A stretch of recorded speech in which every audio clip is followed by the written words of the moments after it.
Go to sleep, Donald. It's not going to get much better for you. Just go to sleep. Donald Trump ranting and raving like a lunatic at 1 a.m. What was he posting? Weird polls from Rasmussen claiming that his immigration policies are better than former President Biden. Yeah, Donald, I'm sure we trust Rasmussen. And this is what you're thinking about at 1 a.m.? Former President Biden is still in your head?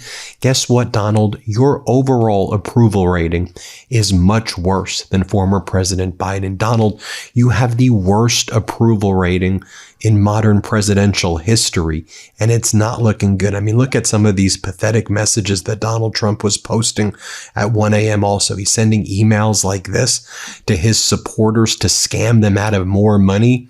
Respectfully, do you still love me? Message from the 47th POTUS. I might be overthinking things. Here's why. My love language is MAGA, Donald Trump writes, and I need to confirm one last thing with you before I hit the hay.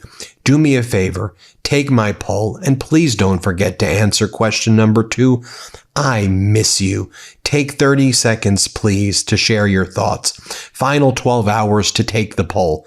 Then when you click it, you give him thousands of dollars. And then when you click something that you think is like checking the box that you've read everything, you double the payment to him and make it recurring. So then he's like literally like engaged in elder abuse or, scamming his supporters in general, taking thousands of dollars from them. And I get why he's up late, ranting and raving like a lunatic. The Epstein files, 38,000 references to Donald Trump's name, more references to Donald than there is references to Harry in the Harry Potter book, more references to Donald than Jesus in the Bible. And Trump is mentioned in some of the most grotesque ways. And there's even much more questions. I don't even think there's questions anymore, really, when it comes to the narrative that Jeffrey Epstein died by suicide. I think we can pretty much rule that out. I'm not a conspiracy theorist, but when you take a look at the timeline of what happened, I'll give you an example. In addition to the recent data that there was someone in an orange jumpsuit that was on the cameras like an hour before Epstein died, and that was removed from the official narrative. Did you know that one of the ways that Epstein allegedly died by suicide was he hung himself, they said, with a noose? But the noose was never recovered. And instead, they took a photo of the orange jumpsuit tied in a knot. But that's not what was used to hang Epstein. There was an actual noose that's never been recovered. And that's in the Epstein files. Did you know that? Learning more details about the guy they put in with Epstein. Someone who was a quadruple murderer, someone by the name of Nicholas Tartaglione, whose MO was that he kills people involved in child sex trafficking, and they moved him to be with Epstein. He's since filed a petition saying that he wants Donald Trump to pardon or commute his sentence, and says that the reason that he was moved next to Epstein was to kill him, although he was taken out purportedly a few days before Epstein died. But take a look at what we uncovered at the MeidasTouch Network, and I think this is a big finding. So Epstein died August 10th. But Trump's DOJ prepared the press release regarding Epstein's death on August 9th. Let me repeat that. The draft press release regarding Epstein's death was created the day before Epstein died. On Friday, Epstein died Saturday, August 10th. And on the draft press release, it made no reference to dying by apparent suicide. It just said pronounced dead. Let me show you what they prepared for Epstein regarding his death the day before he died. And how did we get this? These drafts we uncovered in the Epstein files that were produced. So you'll see on top, Friday, August 9th, 2019. So if this was just some typo, the typo would have to be Friday instead of Saturday, August 9th instead of August 10th. Those are two significant things, not just the date itself. Statement of Manhattan U.S. Attorney on the death of defendant Jeffrey Epstein. This was prepared a day before Epstein died. Manhattan U.S. Attorney Jeffrey Berman said earlier this morning The Manhattan Correctional Center confirmed that Jeffrey Epstein, who faced charges brought by this office of engaging in sex trafficking of minors, had been found unresponsive in his cell and pronounced dead shortly thereafter. Today's events are disturbing, and we are deeply aware of their potential to present yet another hurdle to giving Epstein's many victims their day in court. To those brave young women who have already come forward, and to the many others who have yet to do so, let me reiterate that we remain committed to standing for you in our investigation of the conduct charged in the indictment, which included a conspiracy count, remains ongoing. Oh yeah, and by the way, you know that the key footage right around the time of Epstein's death, that part was deleted. We now know that someone in an orange jumpsuit seems to have been there right before. And then the cameras are deleted. The officers did not go where they were supposed to go. And then they basically pled guilty to lying in the reports, and then in order for them to give statements here. But this is the official one. The day later, when Epstein died, Saturday, August 10th, 2019. This is not the draft. And you'll see they add one word here where they say Manhattan U.S. Attorney Jeffrey Berman said earlier this morning, the Manhattan Correctional Center confirmed that Jeffrey Epstein, who faced charges brought by this office of engaging in sex trafficking of minors, had been found unresponsive in his cell and was pronounced dead shortly thereafter of an apparent suicide. So on August 9th, this was already done as though he had died the day before. You see what happened? And then they added apparent suicide thereafter. We're still going to be digging in, of course, on this. And I think our reporting is leading the way. You can tell me what you think.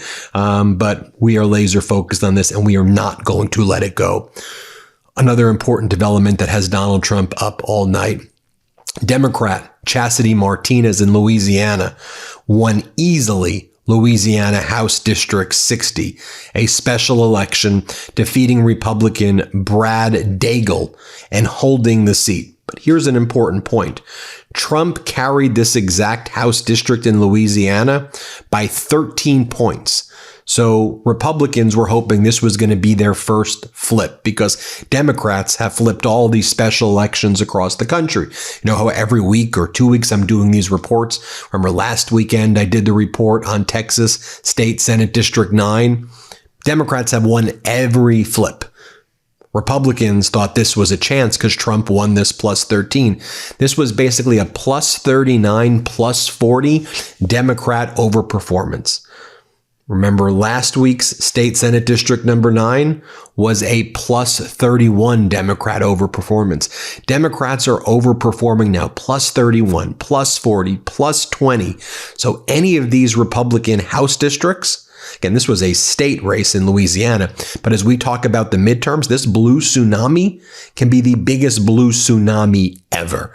Because if you're plus 20, plus 25, you could lose if you're a Republican right now, because the country hates you, because you're screwing everybody over.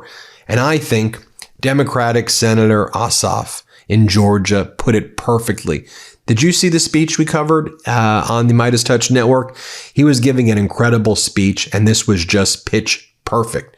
He says, whatever happened to that don't tread on me crowd? Wasn't MAGA the don't tread on me crowd? Watch Senator Ossoff here. It's brilliant. It's presidential. It's A+. Let's play this clip. They don't have to identify themselves. They don't have to explain why you've been stopped. Film them and they tell you you've been added to a terrorist watch list. A Republican congressman running for Senate in Texas said, quote, when a federal officer gives you instructions, he said, you abide by them and you get to keep your life. Obey the federal government, they tell us, or die.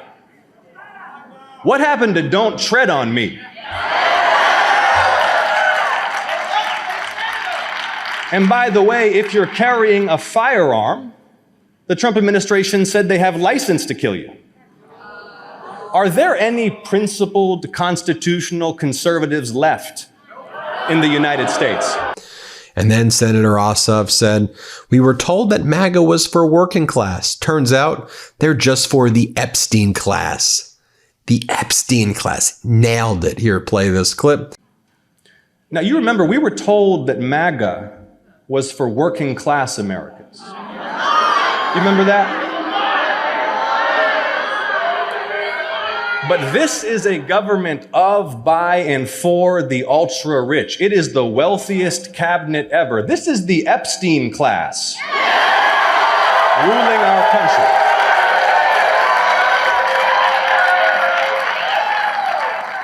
They are the elites they pretend to hate. So prices are up, jobs are going away, Medicaid and school lunches are slashed, nursing homes are getting defunded. If you're Steve Bannon and your pitch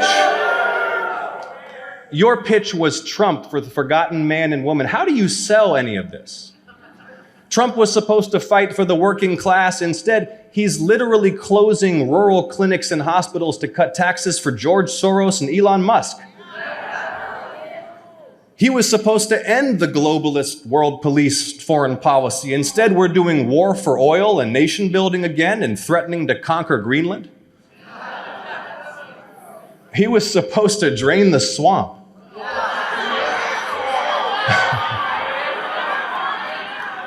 Instead, this is the most corrupt administration of all time, and everybody knows it. Everybody knows it. Listen. And here he talks about Donald Trump stealing money for himself by suing the government and stealing $10 billion for himself. Play this clip. Went away. Dar Global, the real estate fund tied to Saudi royals, has new Trump deals in 4 countries. The governments of Qatar and Oman are investing too. But Trump doesn't just want money from foreign governments. He wants money from the US government too. So our president is suing the United States for $10 billion. This is actually a thing he's doing. Did you see this? And if you're thinking, wait a minute, isn't that our tax dollars? The answer is yes. Well, there you have it, folks. Let me know what you think. Hit subscribe. Let's get to 6 million, and thanks so much for watching. New Midas merch. Head to store.MeidasTouch.com today and get yourself the best pro-democracy gear and show your support. That's store.MeidasTouch.com.